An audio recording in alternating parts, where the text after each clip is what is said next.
Olá, graça e paz. Vamos iniciar o nosso estudo orando ao nosso Deus. Nosso Deus, nosso Pai, nós te somos gratos. Somos gratos por esse dia que o Senhor nos deu. Muito obrigado, Senhor, pela vida, pela saúde, pela oportunidade de estudar a Tua Palavra. E te agradecemos, Senhor, mais uma vez, por este dia, por esta igreja, pelas pessoas que estão participando deste estudo nesta hora. Muito obrigado, Senhor. Abre as nossas mentes, os nossos corações para aquilo que o Senhor quer que nós aprendamos neste dia. Oramos assim em o nome de Jesus. Amém. Vamos falar hoje sobre o que é o cristão secular.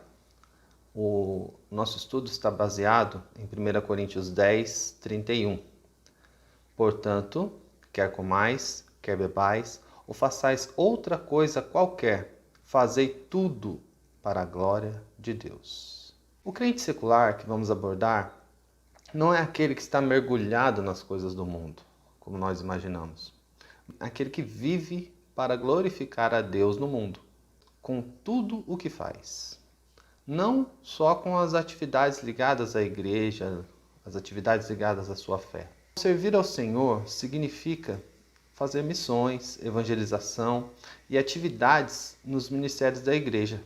É verdade. Porém, vamos exercitar, pensar de forma diferente. Pensar de outra forma. Servir ao Senhor significa desempenhar com excelência todas as nossas atividades. As funções ou a função a qual nós fomos capacitados. Se somos capacitados por quem? Por Deus. Algumas pessoas, alguns cristãos, têm essa dificuldade de entender qual que é a sua vocação, qual que é a sua relação com o mundo, por causa da relação deste mundo com Satanás. Por isso parece mais proveitoso para eles se envolver com a evangelização, com o crescimento espiritual, do que se desenvolver bem uma atividade humana. Parece algo conflitante, parece que está se desenvolvendo uma atividade mundana que não está agradando ao Senhor. Então nós vamos ver essa questão com uma abordagem reformada, atividade mundana que não está agradando ao Senhor. Então nós vamos ver essa questão com uma abordagem que vai partir do princípio, que é preciso haver equilíbrio entre espiritualidade e vida, que muitos chamam de vida secular, no mundo que quem criou? Foi Deus quem criou esse mundo, para que nós vivêssemos nele. Então nós temos que primar pelo equilíbrio. Primeiro ponto. Quem que está no controle? O Deus deste século cegou o entendimento dos incrédulos. Partindo dessa declaração, que é bíblica, muitos, não são poucos, que concluem que o mundo está sob o controle de Satanás. E que há um embate, uma batalha entre ele e Deus. Sempre o bem e o mal. Porém, nós sabemos, meus irmãos, que isso não é verdade. Nós sabemos que o Satanás, ele não é um Deus. Porque os deuses desse mundo não passam de ídolos. E toda influência satânica está sob o comando daquele que é incomparável. Quem é o incomparável soberano do universo? Deus. Então não tem, meus irmãos, não há uma razão, nem na nossa mente, nenhuma razão bíblica para nós olharmos para esse mundo como um campo de batalha entre o bem e o mal. Um campo de batalha entre Deus e o diabo. Uma batalha pelo controle do planeta, pelo controle do universo, e que ora Deus perde, ora Satanás perde e vice-versa. Então, Satanás não tem, em tempo algum, vitória sobre os propósitos de Deus. Nada pode frustrar os desígnios de Deus e os objetivos divinos. Partindo disso, Satanás ele é incansável. Ele é incansável em tentar enfraquecer a confiança do cristão na graça de Deus. Então, a resposta a isso é um entendimento mais profundo. Nós temos que entender mais profundamente o Evangelho de Jesus Cristo. É uma necessidade nossa. Por isso nós estudamos a palavra todos os dias, Por quê? Porque nós precisamos sempre rememorar, estudar, para fixar bem, para nós escaparmos das ciladas do inimigo. A soberania de Deus nos consola na crise e nos traz a certeza da vitória. Somos mais do que vencedores em quem? Em nós mesmos? Não, em Cristo Jesus.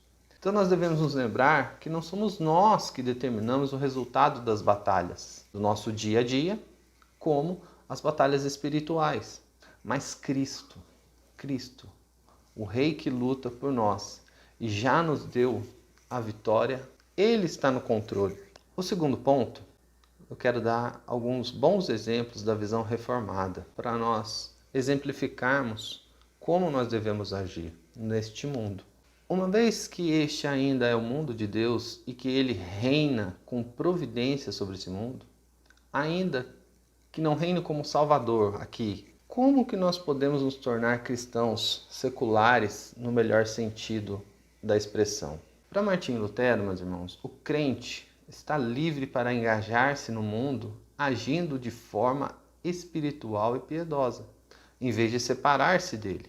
Esse é um entendimento distorcido, que a gente tem que se separar totalmente do mundo, se isolar do mundo, das pessoas. Para quê? Para nós termos uma vida espiritual e piedosa. Não, isso não é verdade. Quem pratica isso tem um entendimento distorcido, que desse modo, se separando das pessoas, se isolando, estaria se separando do pecado. Isso é impossível se separar do pecado. Nós estamos justificados do pecado e Deus nos ajuda na nossa luta diária contra o pecado. Mas mesmo assim, nós vamos pecar. Mas estamos justificados por Jesus Cristo e o pecado não tem mais poder sobre nós, pois estamos debaixo da graça de Deus. Eu quero falar agora sobre o crente secular e o seu trabalho. Tem a história em que um sapateiro perguntou a Lutero o que ele deveria fazer agora que ele tinha conhecido o Evangelho. Qual deveria ser o seu chamado? A resposta de Lutero foi surpreendente. Ele disse para o sapateiro: faça um bom sapato e venda-o pelo preço justo. O que ele quis dizer com isso? E que quer dizer para nós hoje? Que Deus se agrada da nossa atividade, Deus se agrada do nosso trabalho, da nossa atividade, qualquer atividade comum, qualquer trabalho, Deus se agrada deste trabalho, desde que nós o façamos com excelência, desde que nós façamos ele para a glória de Deus, para agradar a Deus, sendo fiéis a quem? A Deus neste mundo. Quero falar um pouco sobre o crente secular e a família.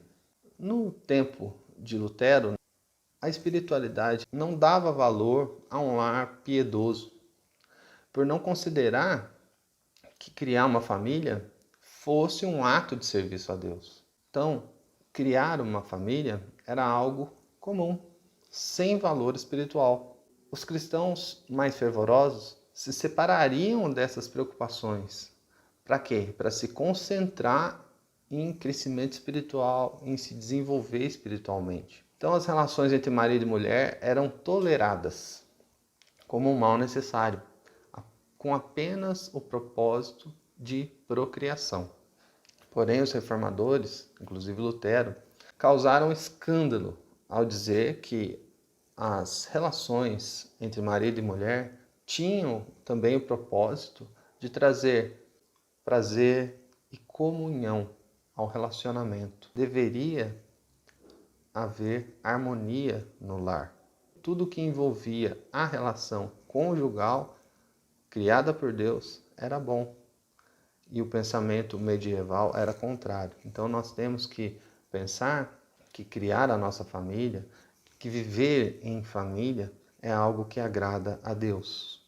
Agora vamos falar um pouco sobre o crente secular e a ciência. Hoje nós estamos ouvindo falar muito de ciência e é algo que as pessoas teimam em dizer conflitantes. E é assim aqui e era também naquele tempo. A Bíblia, meus irmãos, fala sobre Cristo. Isso é inegável. ela não é um artigo científico. Então você não pode pegar o que está escrito na Bíblia e analisar cientificamente. Por quê? A Bíblia é um relato sucinto das ações de Deus, as ações de um povo em busca de Deus. Segundo Calvino, Moisés escreveu em estilo popular coisas que, sem instrução, as pessoas comuns, dotadas de um bom senso, são capazes de entender.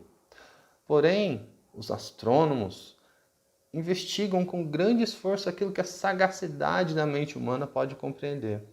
Como a Bíblia não se trata de um manual de teoria artística, nem literária, musical ou política, ela não é vista como um livro-texto científico, um livro com bases científicas. Tudo nas Escrituras é verdadeiro, nós cremos nisso. Tudo é palavra de Deus e é verdade. E é verdadeiro no sentido daquilo que foi escrito pelo seu autor. Mas o propósito das Escrituras não é contar tudo sobre todas as coisas, e sim explicar, numa linguagem mais comum e básica possível, o progresso da obra. A obra de quem? Da obra salvífica de Deus em Cristo, ao longo da história da redenção. Para concluir, o crente secular não é aquele que mergulha no mundo de cabeça e vive tudo que o mundo pode oferecer, mas é aquele que vive para glorificar a Deus no mundo, não apenas com atividades religiosas, mas com o que quer que faça, não só com atividades da igreja, com atividades ligadas à fé, mas no nosso trabalho, na nossa família, no nosso convívio, nós devemos glorificar a Deus em todas as ações, como diz o versículo: quer comais, quer bebais, ou façais qualquer outra coisa, fazeis para a glória do Senhor. Para isso, a vida deve ser guiada pela vontade revelada de Deus, não apenas aos domingos, mas também nos outros dias da semana. Cada pensamento deve ser levado cativo a Cristo. Devemos pensar: Cristo, Senhor Jesus, isso é bom? Isso te agrada? Devo fazer? Todos os homens e mulheres deveriam se curvar ante o reino de Cristo sobre toda a vida, mas somente os crentes farão isso até o último dia. Todo o mundo inteiro deveria fazer isso, se curvar diante de Cristo. Mas, como diz a palavra, todo joelho se dobrará. Haverá o dia em que todo joelho se dobrará e toda língua confessará que Jesus Cristo é o Senhor, para a glória de Deus Pai. Amém? Que Deus assim nos abençoe. Encerrando esse momento de estudo bíblico, nós vamos agradecer ao nosso Deus. Nosso Deus, nosso Pai, nós te somos gratos. Somos gratos por esses momentos na Tua presença, onde nós podemos aprender, Senhor, que nós devemos ser crentes seculares, que nós devemos glorificar a Ti, Senhor, de todo o nosso coração, em todas as nossas atividades, em qualquer coisa que nós fizermos, ó Deus, não somente nas atividades de fé, nas atividades ligadas à igreja, Senhor, mas que nós possamos testemunhar de Ti em todas as nossas atividades, principalmente no lar, na escola, no trabalho, onde quer que nós estejamos, Senhor, que nós possamos ser crentes fiéis a Ti, que nós possamos testemunhar do Seu amor. E te pedimos que o Senhor nos ajude, que o Teu Santo Espírito nos guie a fazer sempre a Tua vontade, a compreender o Teu querer e aplicar na nossa vida esses princípios. Oramos agradecidos no nome de Jesus. Amém. Que Deus assim nos abençoe.